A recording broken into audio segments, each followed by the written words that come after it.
नमस्कार मित्रांनो, स्वागत आहे तुमचं आताच्या ब्रेकिंग न्यूजमध्ये।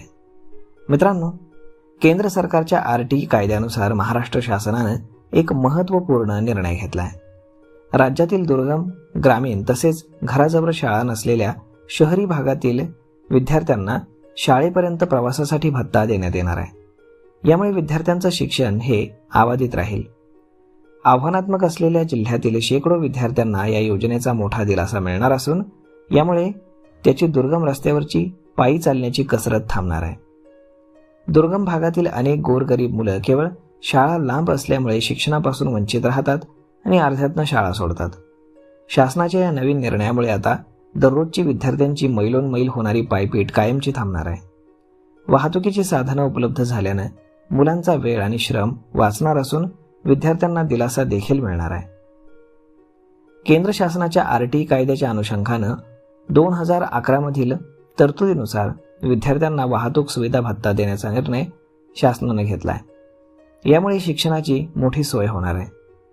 ज्या विद्यार्थ्यांच्या वस्ती निवासस्थानापासून ठराविक किलोमीटरच्या अंतराच्या परिसरामध्ये शाळा नाही, त्या 1ली ते 10वीच्या विद्यार्थ्यांना शाळेमध्ये जाण्यासाठी वाहतूक भत्ता आता इथून पुढे दिला जाणार आहे।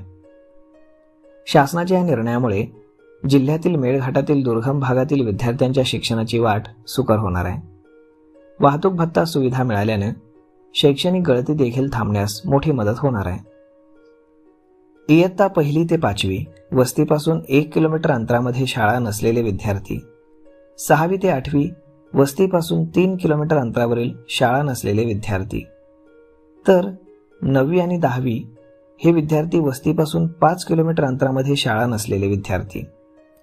या सर्व विद्यार्थ्यांना आता शासनाकडनं पैसे मिळणार आहेत। या योजनेअंतर्गत लाभार्थी विद्यार्थ्यांना वितरित करण्याची जी मंजूर रक्कम आहे, ही लाभार्थ्याच्या बँक खात्यांमध्ये थेट DBTद्वारे जमा होणार आहे।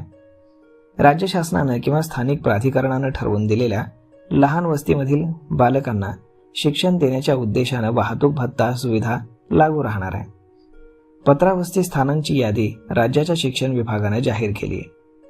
विद्यार्थ्यांना शिक्षणासाठी वाहतूक भत्ता सुविधेचा लाभ मेळघाटासह गैर आदिवासी भागातील शासनाच्या निकषानुसार पात्र ठरलेल्या विद्यार्थ्यांनाच शाळेत येण्या जाण्यासाठी शासनाकडून वाहतूक भत्ता देयक आहे।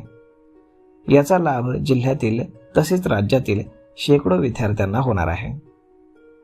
तर मग मित्रांनो, अशा पद्धतीने 1ली ते 10वीच्या विद्यार्थ्यांसाठी सरकारने ही मोठी स्कीम आणलेली आहे आणि आता तुम्हाला शाळेत जाण्यासाठी देखील पायपीट करण्याची गरज नाही, तर तुम्हाला जाण्या येण्यासाठी सुद्धा सरकारकडून पैसे दिले जाणार आहेत।